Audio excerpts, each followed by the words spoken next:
Se o Senhor tocar meus olhos,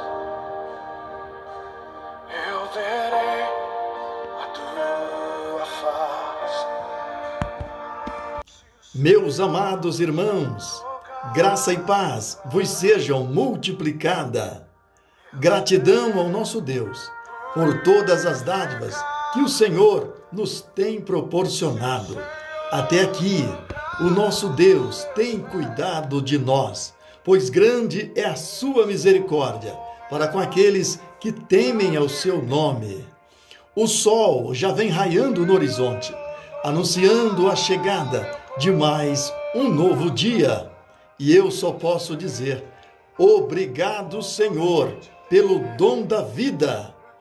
Gratidão pela bênção da saúde, pela família, pelo trabalho, pela comunhão dos irmãos e pelo sacrifício da cruz, onde o Senhor Jesus conquistou a nossa salvação. Palavra de Deus para nossa meditação, livro do profeta Ezequiel, capítulo 9, a partir do versículo 4. E disse-lhe o Senhor: passa pelo meio da cidade, pelo meio de Jerusalém, e marca com um sinal as testas dos homens que suspiram e que gemem por causa de todas as abominações que se cometem no meio dela. E aos outros disse, ouvindo eu: passa pela cidade após ele e fere. Não poupe o vosso olho, nem vos compadeçais. Matai velhos, mancebos, virgens, meninos e mulheres, até exterminá-los. Mas a todo homem que tiver o sinal, não vos chegueis. E começai pelo meu santuário. E começaram pelos homens mais velhos que estavam diante da casa. Hoje, eu quero estar falando um pouco sobre dois atributos que qualificam a personalidade de Deus: amor e justiça. Por meio destes dois atributos, nós podemos identificar a personalidade de Deus. O texto que acabamos de ler no capítulo 9 de Ezequiel é a continuação do capítulo 8 do mesmo livro. O profeta Ezequiel se encontrava em sua casa e de repente ele começa a ter a visão de um varão em forma de fogo que se apresenta a ele e o pega pelos seus cabelos e o levanta entre o céu e a terra. E este varão em forma de fogo vai caminhando com Ezequiel por cima da cidade de Jerusalém. Ele vai em direção ao templo. Ele chega no santuário de Deus e começa a mostrar a Ezequiel todas as abominações que os anciões do templo estão cometendo na casa do Senhor. E ele o leva até a porta do átrio e lhe dá uma ordem dizendo: cava um buraco nesta parede e olha. E Ezequiel então começa a cavar e ele consegue abrir uma brecha na parede do templo. E ele consegue ter uma visão do interior do santuário. E ele vê as paredes todas pintadas de imagens que representavam divindades pagãs, as quais o Senhor abomina. E ele vê também 70 anciões oferecendo incenso a todas aquelas imagens. Após ter contemplado todas aquelas abominações, o Senhor então diz a Ezequiel: filho do homem, vistes o que os anciões da casa de Israel fazem nas trevas? Cada um nas suas câmaras pintadas de imagens? Pois dizem: o Senhor não nos vê, o Senhor abandonou a terra. O mais interessante nesta história é que enquanto os oficiais do templo cometiam todas aquelas abominações, havia um remanescente fiel clamando por justiça.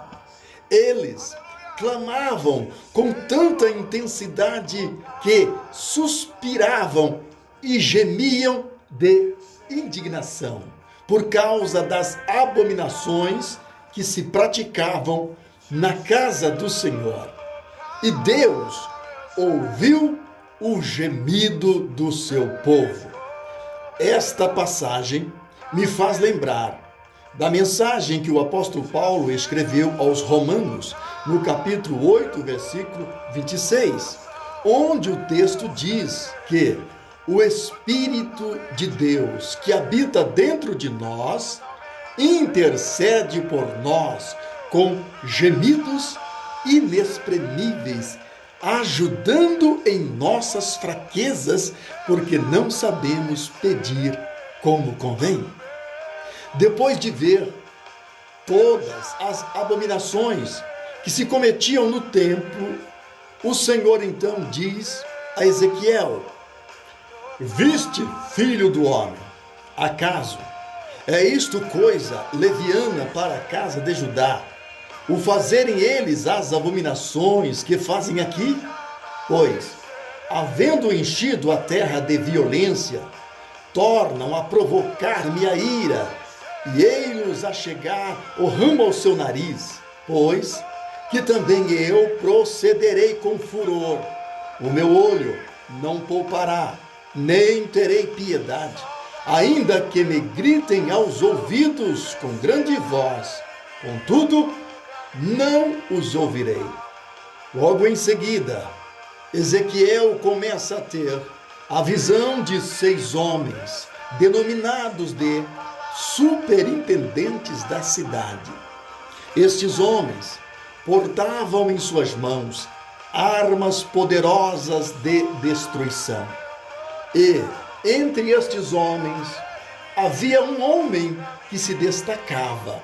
Este homem estava vestido de linho e portava também um tinteiro de escrivão na sua cinta. E eles entraram no santuário e se puseram junto ao altar. E a glória do Senhor se levantou de um querubim. E uma voz ecoou para o homem vestido de linho, que tinha o tinteiro de escrivão em sua cinta. E ele disse: passai pelo meio da cidade de Jerusalém e marca com um sinal as testas dos homens que suspiram e gemem por causa das abominações que se cometem no meio dela. E aos outros 5 homens ele ordenou: passai pela cidade após ele e feri todos aqueles que não tiver o sinal, e começai pelo meu santuário. E agora eu me lembro da mensagem que Pedro escreve na sua primeira carta, capítulo 4, versículo 17. Porque já é tempo que se comece o julgamento pela casa de Deus, e se começa por nós. Qual será o fim daqueles que desobedecem ao Evangelho de Deus? Conclusão desta mensagem: Deus, na condição de um ser amoroso, ele é pacífico e misericordioso. Ele dá ao homem a oportunidade de reconhecer a sua miséria espiritual, se arrepender dos seus pecados e alcançar o perdão e a graça divina em sua vida. Na condição de um ser justo, ele faz justiça e juízo e julga com retidão. Ele não deixa se escarnecer. O julgamento de Deus é baseado nas obras, no comportamento de cada ser humano.